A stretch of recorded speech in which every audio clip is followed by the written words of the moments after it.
Simak aturan baru kinerja PNS. Berlaku mulai 1 Juli 2021.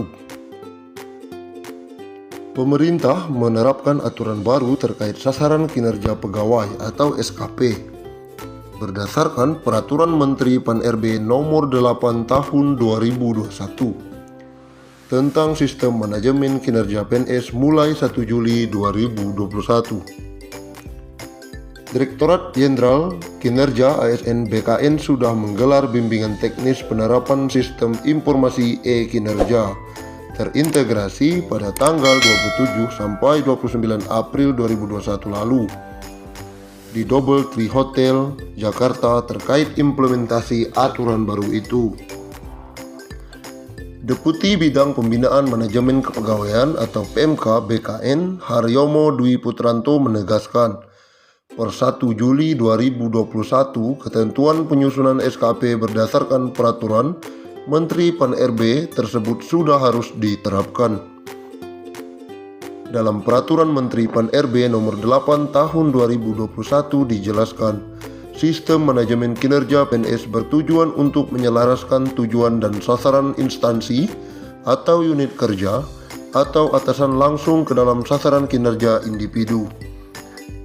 Nantinya hal tersebut menjadi dasar pengukuran, pemantauan, pembinaan kinerja dan penilaian kinerja serta tindak lanjut hasil penilaian kinerja.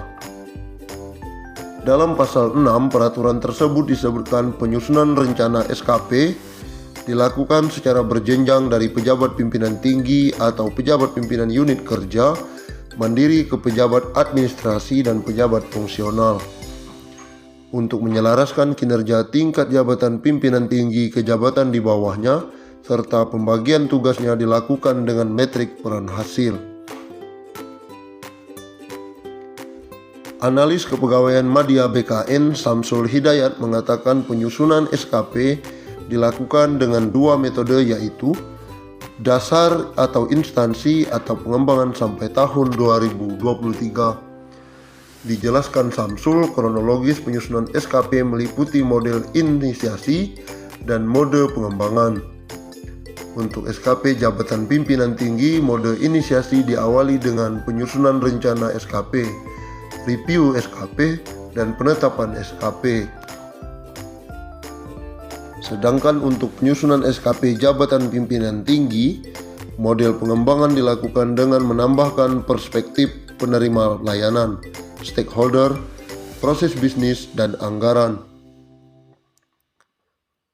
Sesuai ditetapkan Menteri Pan-RB, SKP jabatan pimpinan tinggi, jelas Samsul, dilanjutkan dengan pembuatan metrik peran hasil sebagai proses cascading vertikal atau JPT ke JA atau JF, dan cascading horizontal atau pembagian tugas di antara JA dan JF.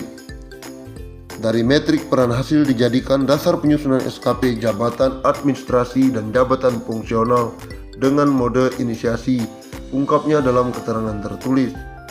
Mode inisiasi yang dimaksud adalah sebagai berikut: 1. Rencana SKP atau JA atau JF.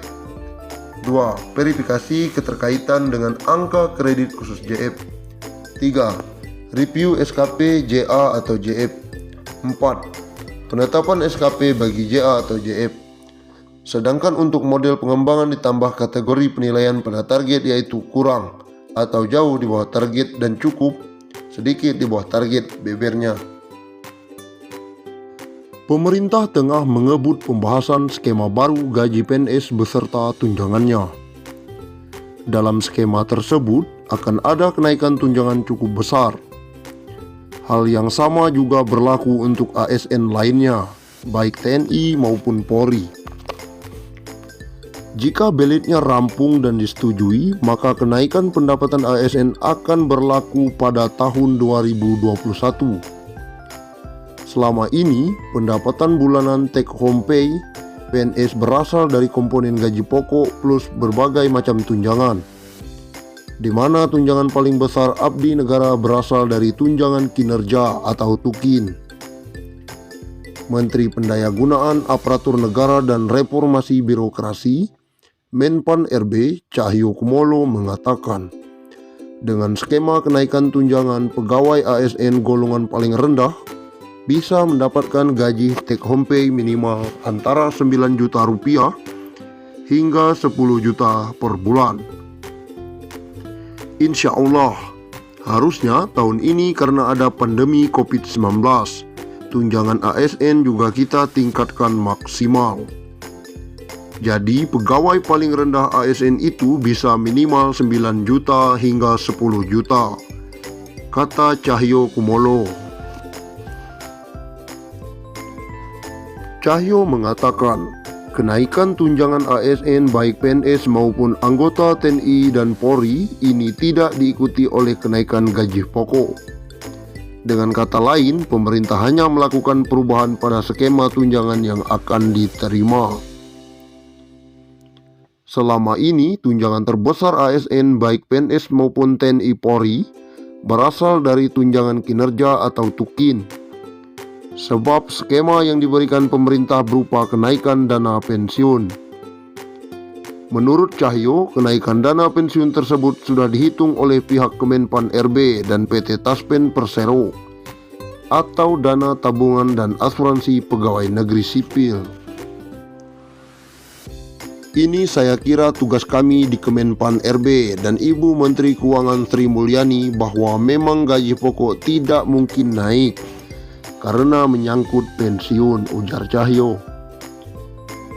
Tapi kami dengan mitra kami, Taspen sudah menghitung dengan baik. Ada subsidi pensiun yang akan ditingkatkan, kata Cahyo.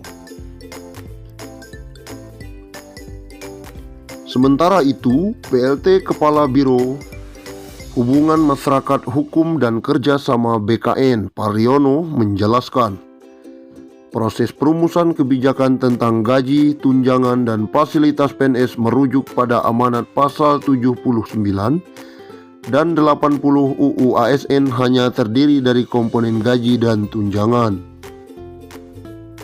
Formula gaji PNS yang baru akan ditentukan berdasarkan beban kerja, tanggung jawab, dan risiko pekerjaan.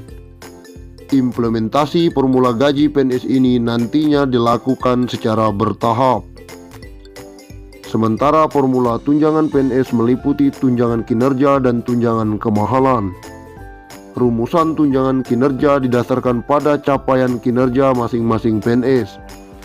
Sedangkan rumusan tunjangan kemahalan didasarkan pada indeks harga yang berlaku di daerah masing-masing.